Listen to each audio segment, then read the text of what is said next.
like he's smarter. Yeah, man. Yeah. Okay. In the world. Wait, yeah. Hey, everybody. Welcome to the Slate.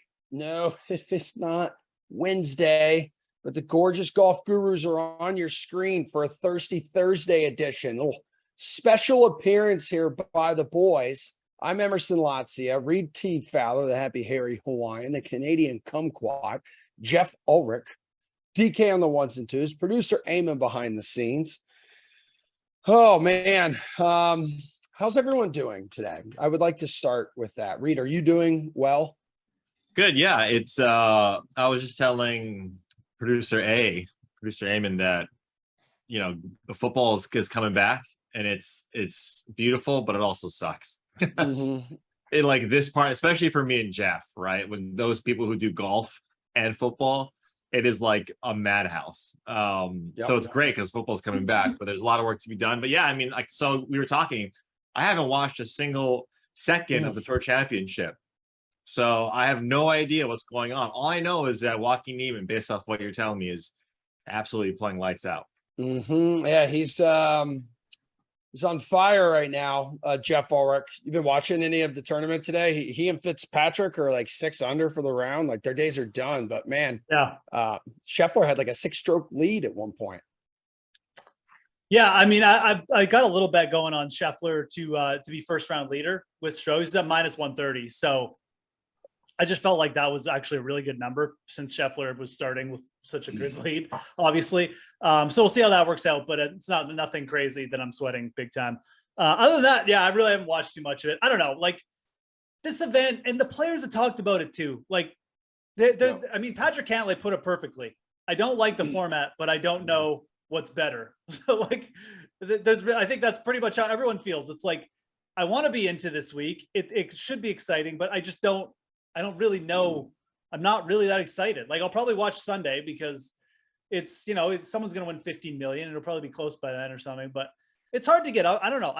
It's hard to get up for it. Well, because right around the corner too. Yeah. Right. Yeah. So like you can easily preoccupy your thoughts with, yeah. Most people are doing their drafts, season long drafts. It's happening this weekend and over the next couple of weeks. So people are going on YouTube. They're watching our stuff and you're just doing your research now. It's true. I'm at the point where I kind of just want to watch football, but also I think like Rory said, and I've been saying this for years, people like, I said this like 3 years ago and people were like, oh, you're an idiot.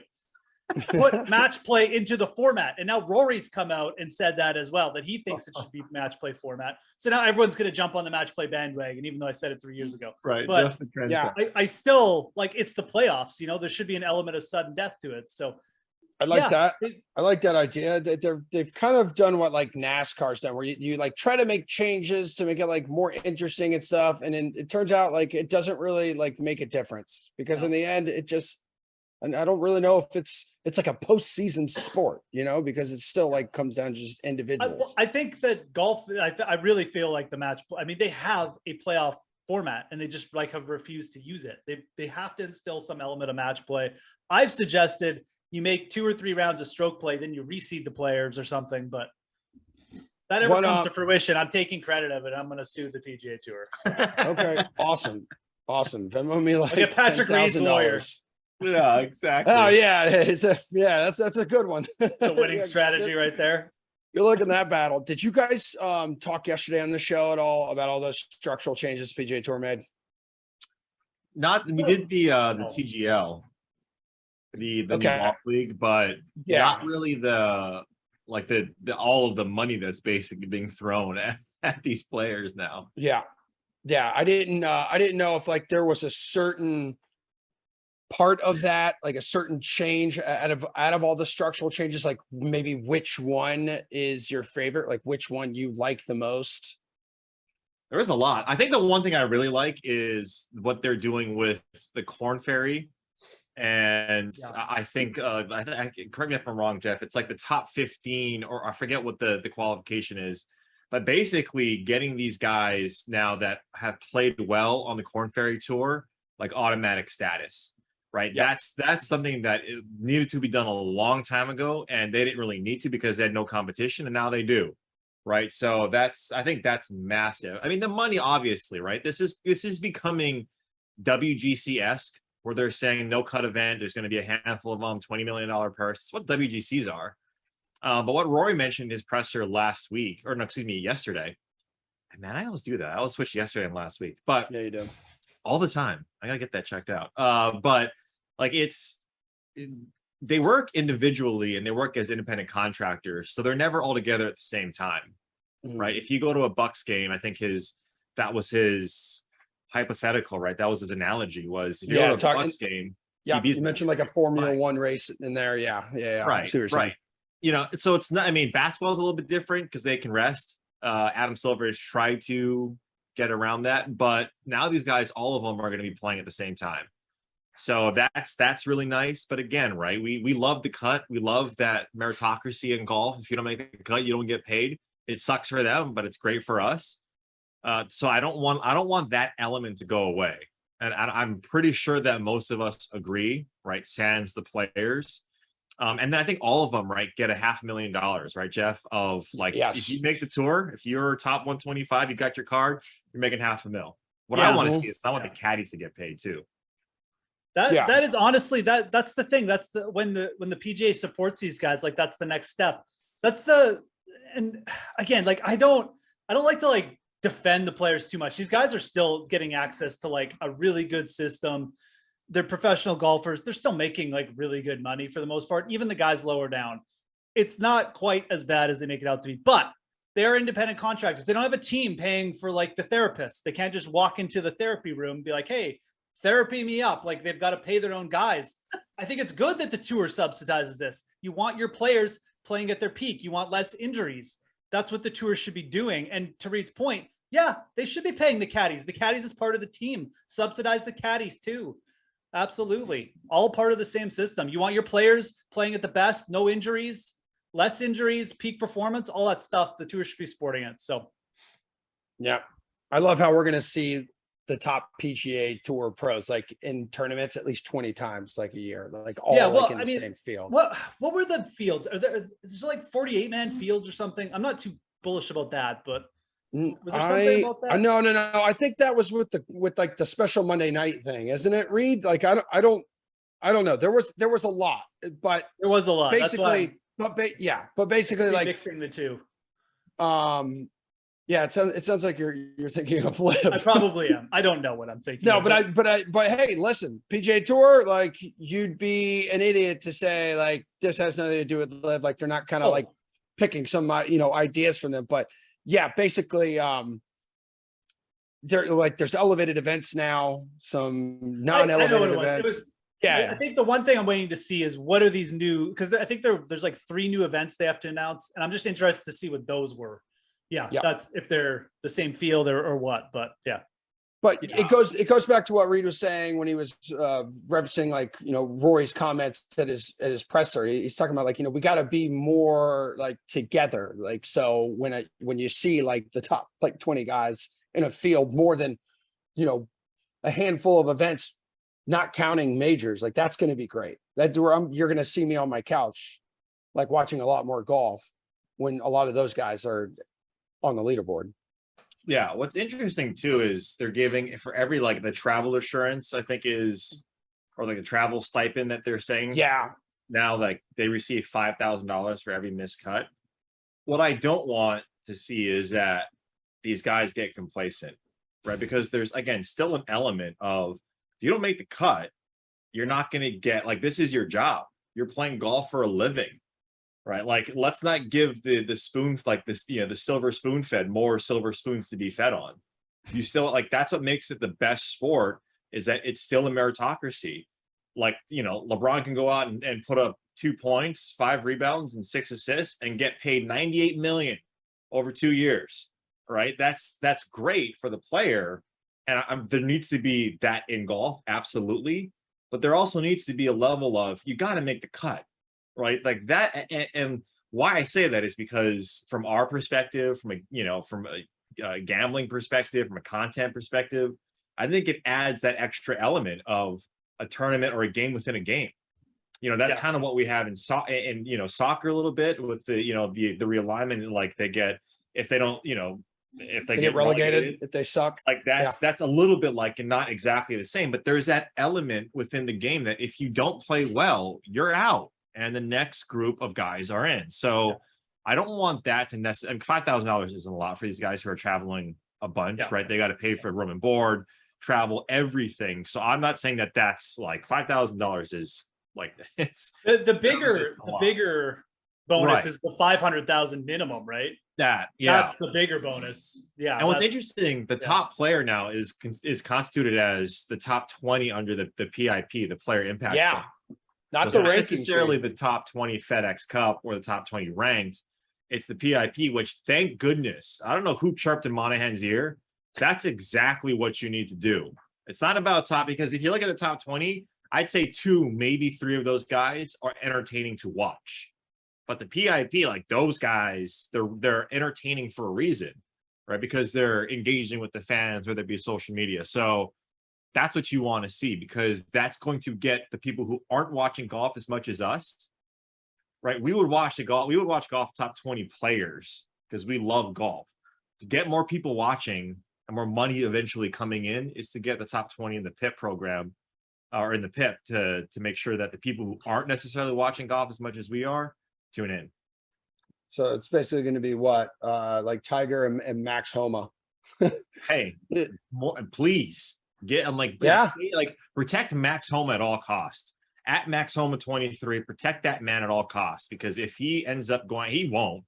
But if they chirp it, if Liv gets in his ear and says, "We'll give you 90 mil, we'll give you 100 mil," like, you need to protect a guy like Max Homa. That's, I mean, the Max Homa archetype. That's who the tour really needs to address with all the stuff that they're doing, along with the making sure the top players are there. Oh man, I'm getting Twitter DMs right now from Samir, who's on a trip with his girlfriend in London, and yeah. Is I'll he have going to to tell you propose? guys. Is he going to propose? No, you know what? It's funny you said that, because Megan believed that he should have made it almost like clear to her that he wasn't going to propose, because this 100%. because this kind of felt like, to her, she was like, oh, he's taking her to London for like 5 days, and Paris for like 5 days. Like, we'll she's definitely expecting that. And she just moved in like 2 weeks ago. We'll get back to sports in a little bit. Let's just Samir get paid. I mean, to Paris and London. Yeah. He's take him down a notch here. Money bags, though. I don't want to read. I don't want to put him, like, I'm not putting him on blast. I'm not going to read these. I'll tell you guys off camera, because the world, I don't know if the world needs to know this. To address what Megan is saying, you don't go to Paris, you don't go to France, you don't go to Europe without explicitly saying, or maybe doing the redirect, right? Of, oh, I'm not going to propose, and then you propose. You have to be explicitly clear with your intentions, especially if they're in that time frame now too, where it's not just puppy love. Like, this is where the rubber meets the road. Yeah. Like, this is big. Megan is right. Get her on the horn. Let's confirm this. I was telling him, though.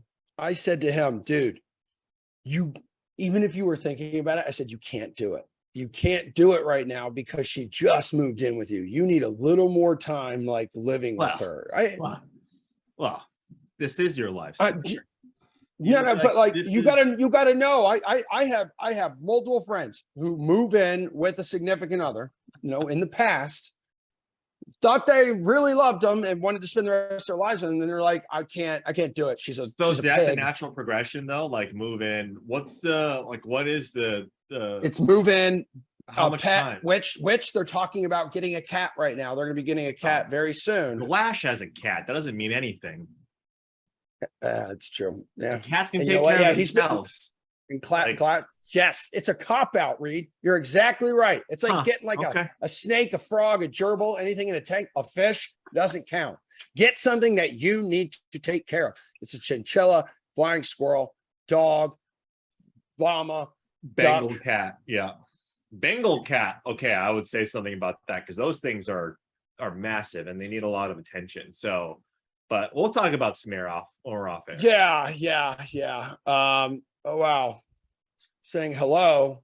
He really wants me to answer back. I think he's having a no. Let me just put this. I think he may be having a tough time. He's been there 5-6 days already. Really close. You know, it's your significant What- other, you know? I love you guys to death, but I will promise you, without a shadow of a doubt, I am not talking to either of you hammerheads if I'm in Europe. Dude, he is 100% hammered out of his mind right now because what day is it there? It's like Saturday. No, it's like Friday there. 6 hours ahead, 5 hours ahead. The guy's probably been in a pub all day. He's buried in Producer pub Amos peanuts. was like, I'm off the grid and I was in Florida. Yeah, 100%. I'm off. Get outta I'm here, most. here. Yeah. All right, Jeff, come on. You're not enjoying this? What's going on? I didn't realize what time it was. So what do we have? We have like we just I was just letting you guys go. I didn't even know what was going on. I blacked out. Anyways, it's all good. We got like 10 minutes of Samir airtime.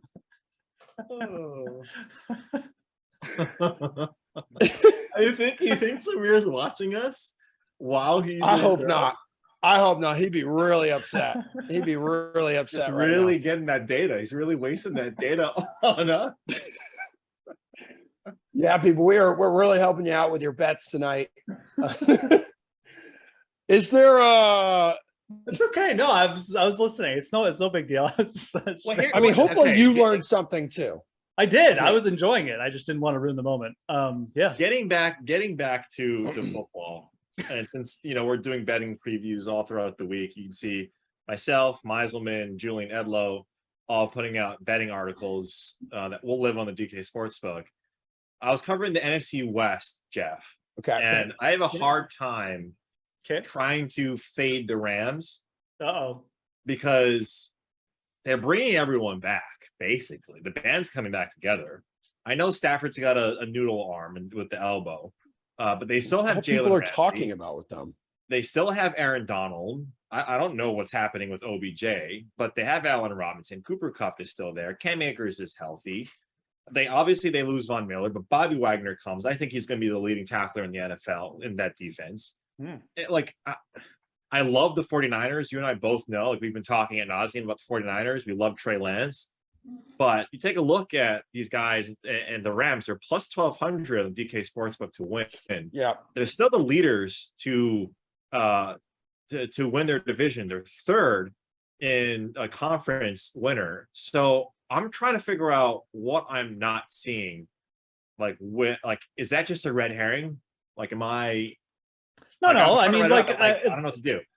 I mean, the Rams could be the same team. But there's two things about the Rams, I'll say. First of all, I get that the Rams won the Super Bowl last year, but guess what? As far as Super Bowl winners go, I would not put them in an elite category. I think they got an extremely beneficial schedule. And then they got to play the Bengals in the Super Bowl, which I don't even think I mean, most people did not have the Bengals ranked as a top 5 team in the AFC before the year began. I'm not saying they weren't good by the year end, but I'm sorry, Buffalo would have been the favorite. Buffalo probably wins that game if Buffalo gets there. Okay. So let's just say it. I think that the Rams, they've made some changes. I don't know honestly, I don't know how this Allen Robinson thing is going to work out. I think Allen Robinson has looked kind of bad on the field the last couple of years. I don't know why people are so high on him. Van Jefferson's actually hurt. He had a knee scope, so he may not. Well, even who the hell's this quarterback been on the field? Hasn't been great. Portals. I mean, no. Hey, I'm just saying. He was Allen great in Robinson's Jacksonville. 30. He's talking about in 30. Chicago. We're not talking about 24-year-old Allen Robinson anymore. He's almost 30. He's had a knee surgery.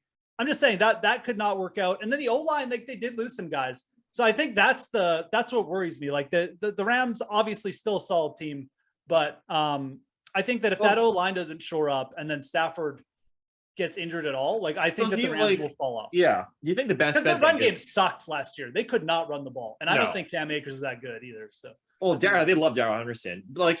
They can double up Seattle. They can double up Arizona.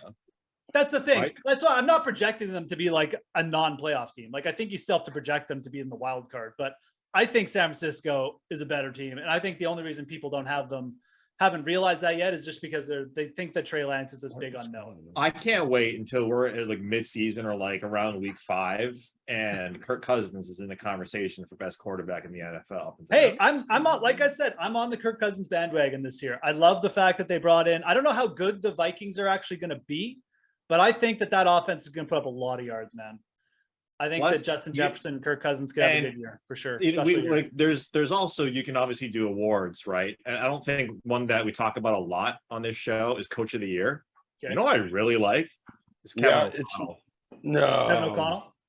Yeah, Kevin O'Connell. It's a weird way to pronounce Doug Peterson. He's fourth favorite, Kevin O'Connell. So he was at plus 3,000 when I talked about this a couple of weeks ago, or like plus 2,500. I think he's getting a lot of steam. Yeah, and there's a big reason for that, right? Because when you take a look at Coach of the Year markets, it's really hard to correlate success, to the coach, right? Because if teams are winning, like for instance, if the 49ers win, Shanahan's not going to get that award at plus 2,000. It's going to be Trey Lance.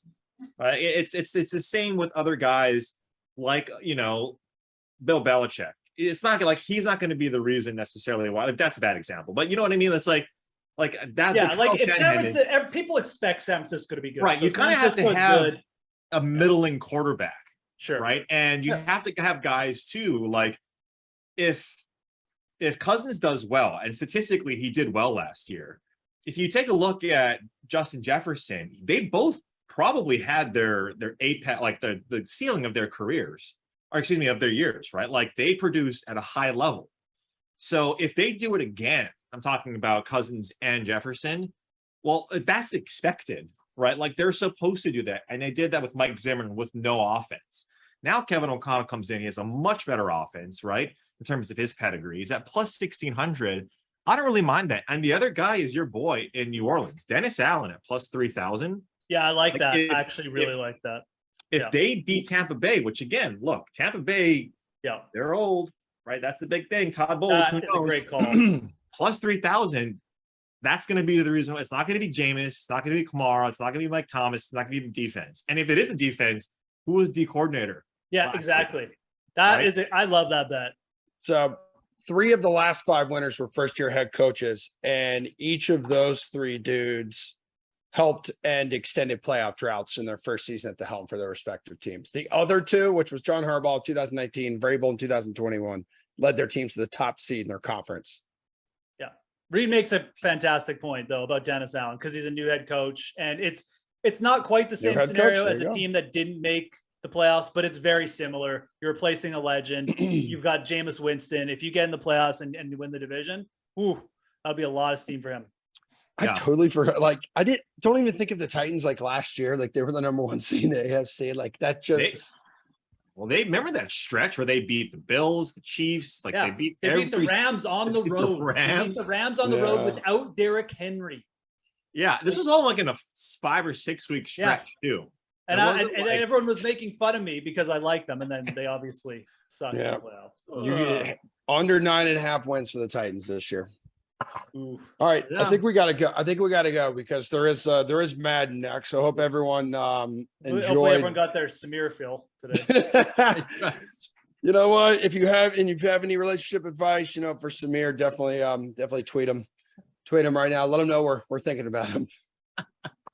That's a show, everybody. I'm glad we're able to squeeze in 3 minutes of some futures bets for you, and we'll see everyone tomorrow. Toodaloo.